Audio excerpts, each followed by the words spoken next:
this video. In today's episode, I'm going to share with you our experience visiting Marrakesh in 2023. I'm going to share with you some information on the places we went to and whether we found it worth going to or not. We stayed in a riad close to the Medina, very close to Jemaa El Fnaa. The reason we did that is because it kind of gets dark in here, and when the bazaar closes down, we didn't want to walk too far since the taxis do not enter most parts of the Medina. So on our first day, we went to the closest place near where we were staying. It was the Bahia Palace.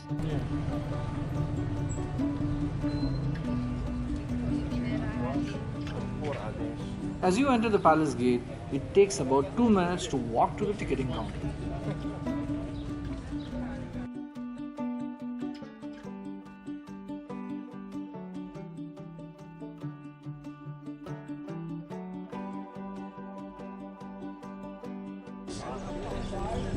Deux personnes, adultes.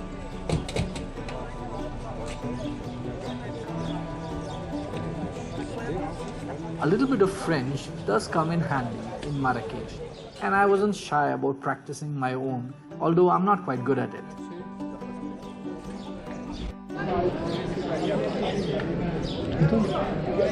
Entrance.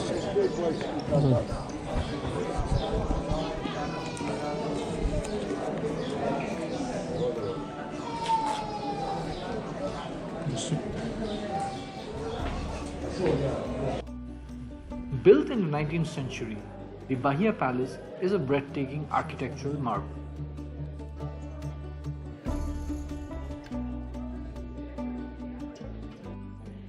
The palace encompasses a series of ornate rooms, courtyards, gardens, and tranquil spaces.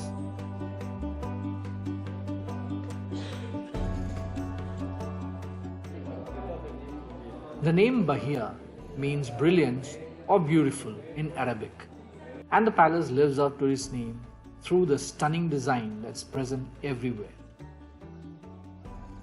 The architecture combines Islamic and Moroccan styles, showcasing intricate geometric patterns, breathtakingly beautiful colorful tiles, and carved wooden ceilings.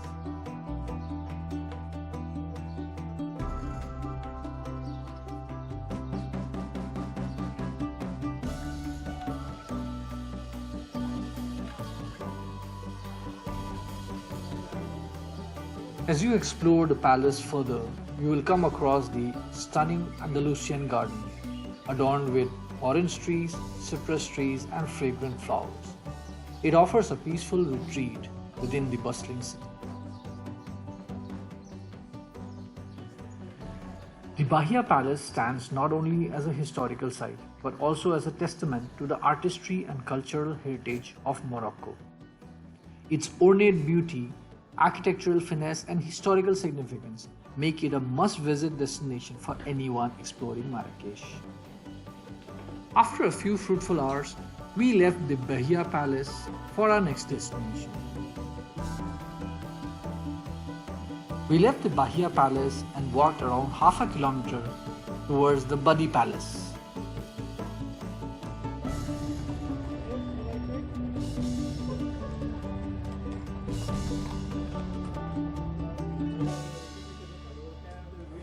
One of the things you should note while visiting all these places in Marrakesh is that you need to be the early bird to avoid the queues on the ticketing counters.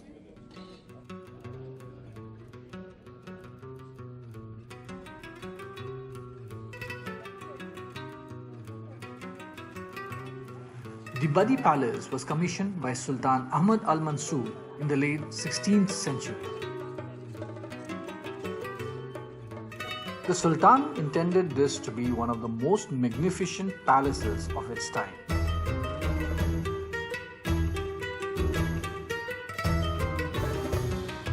It was originally constructed with lavish materials like Italian marble and gold. The palace was adorned with intricate designs including stunning courtyards, pavilions, gardens, and ornate decorations.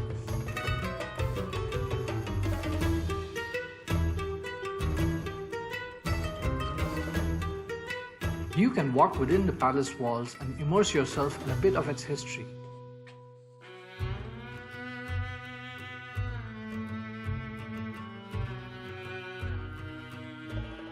There are old artifacts displayed which share a story of a grand past when it was once called the Incomparable Palace.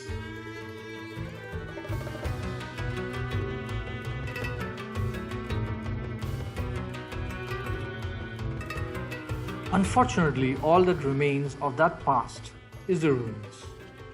All the gold, the intricate mosaics, decorations were chipped away one by one as soon as the Sultan Ahmad Mansur died. The absence of the past glory probably made us feel weirdly sad. It made us remember that things don't last forever. What we have is only our present. Who knows what will happen in the future? Anyway, we felt that this place was definitely worth the visit. Even in its stripped form, we felt that it was immensely significant. Our next stop after the Badi Palace was the Saadian Tombs. It was roughly around 500 meters away, walking distance.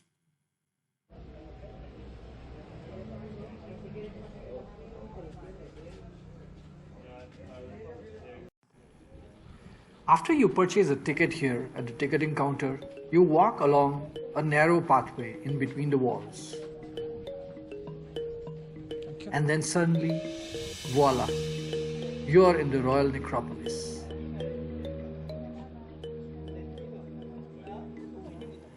The tombs here date back to the 16th and 17th century.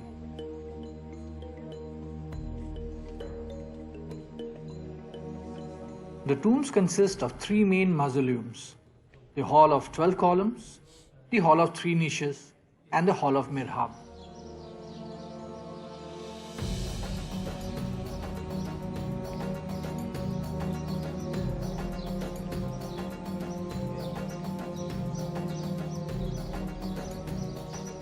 While visiting the Saadian Tombs, you can walk around marveling at the stunning architecture and detailed craftsmanship that are on the walls, ceilings, and the tombs themselves.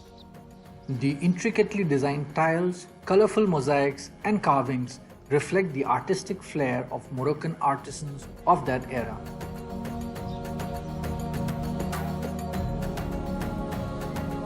Offering a captivating glimpse into Morocco's rich history, the Saadian Tombs are definitely one of the must-visit places in Marrakesh.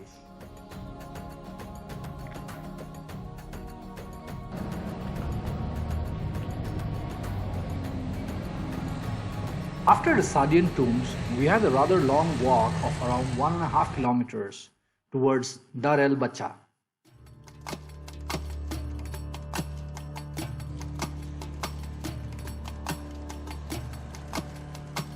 On the way, we passed the Kasbah Mosque and also the Qutubiyya Mosque.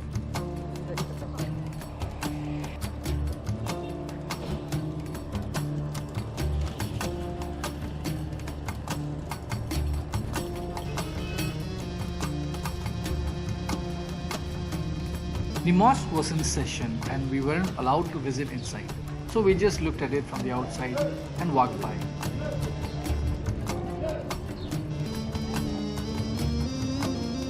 After a few more minutes of walking under the hot sun, we reached Dar El Bacha.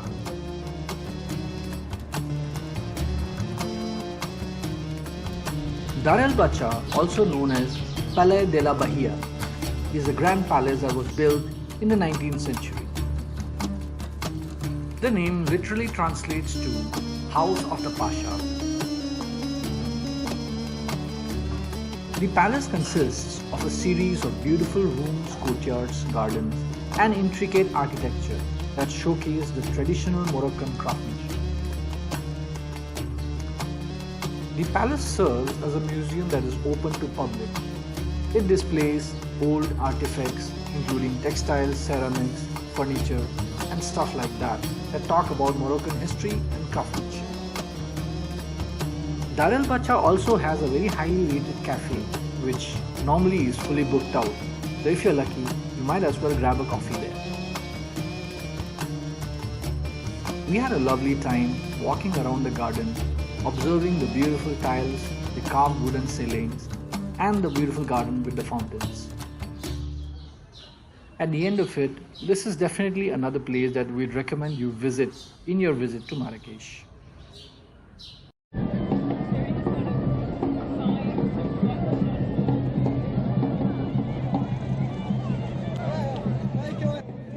In Marrakesh, when the day comes to a close, most of the people are headed towards this direction. And this has probably been the case for the last 1,000 years or so. Ladies and gentlemen, presenting Jemaa El Fnaa Square.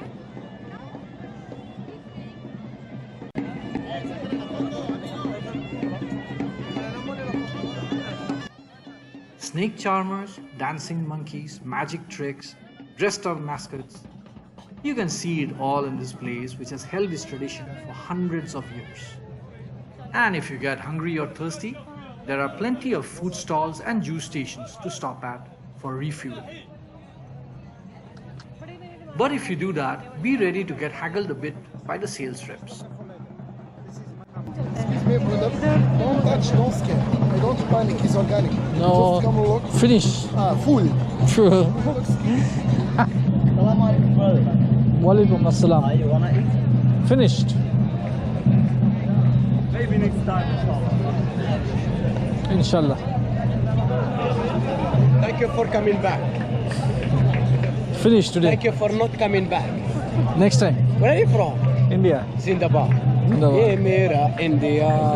I love my India. Shabash. Ye dunya. Shabash. Later, my number is the same. Good. Thank you. Brother from another mother. Sorry. Maybe later. People are usually very nice and friendly here, so you shouldn't have much trouble navigating around despite the haggling and the thick crowds. We spent a great deal of time on the square, walking around, observing the merchandise displayed, and savoring local musicians performing. And we also chanced upon some local acrobats.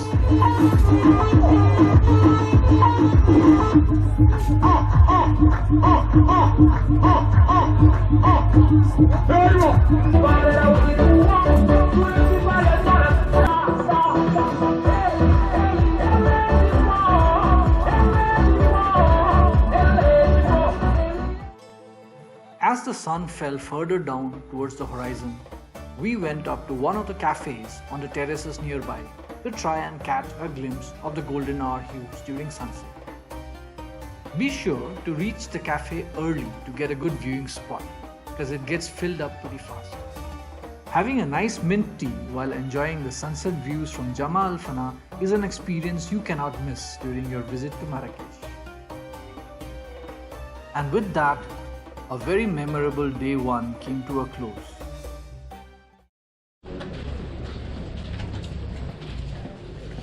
The next day morning, the first place we had to visit was the Madrassa Ben Youssef.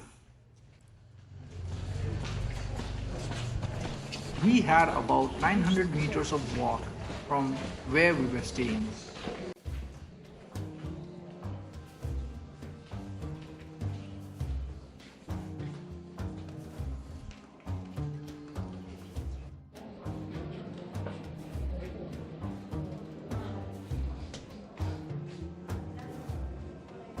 The Madrassa Ben Youssef is an iconic historical and educational landmark. It stands as one of the largest and most renowned Islamic colleges in North Africa. The madrasa was founded during the 14th century and it was named after the Almoravid Sultan Ali ibn Yusuf.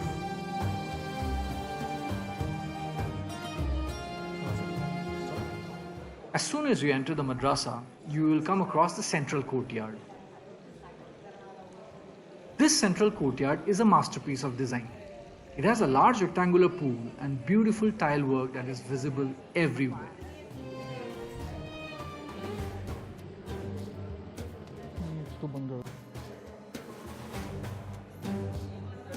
The prayer hall and all the rooms where students used to stay are open for visitors, and you can walk around taking a glimpse of what it used to be like when this madrasa was in its heydays.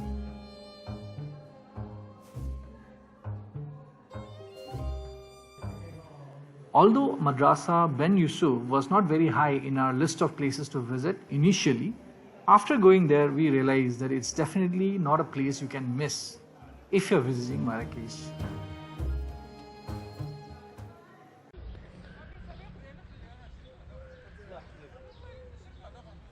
The final place that we recommend on this video is Jardin Majorelle.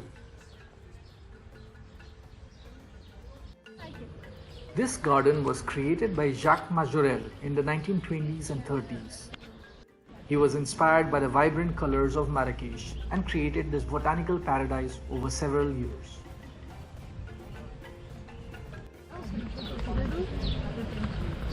The garden has a diverse collection of plants, including cacti, palms, bamboo, and exotic flora from different parts of the world.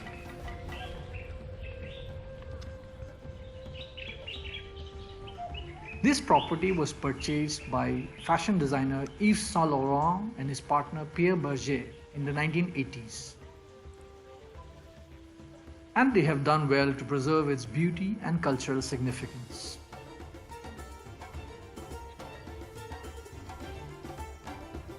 The beauty of this garden lies in the contrast of the bold blue colors referred to as Majorelle blue against the greenery. It leaves a lasting imprint in the mind to take back home when you leave Marrakesh.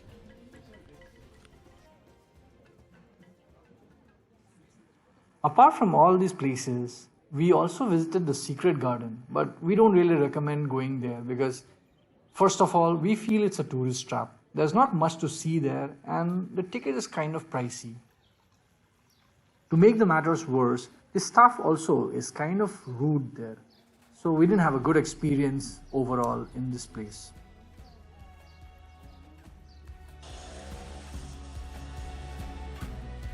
And that brings us to the end of this video here. I hope you guys found this video to be useful and informative. Apart from all these places that I mentioned in this video, you can as well walk around the old Medina, exploring the souks, exploring the shops and all the goods that they have been selling for all these years. Although we had just 2 days in Marrakesh, we carried back home a lot of memories and a lot of photographs of beautiful places and beautiful people. Thank you for watching this video. My name is Jimmy and I keep posting about running and traveling. Please do like and subscribe if you have enjoyed this video.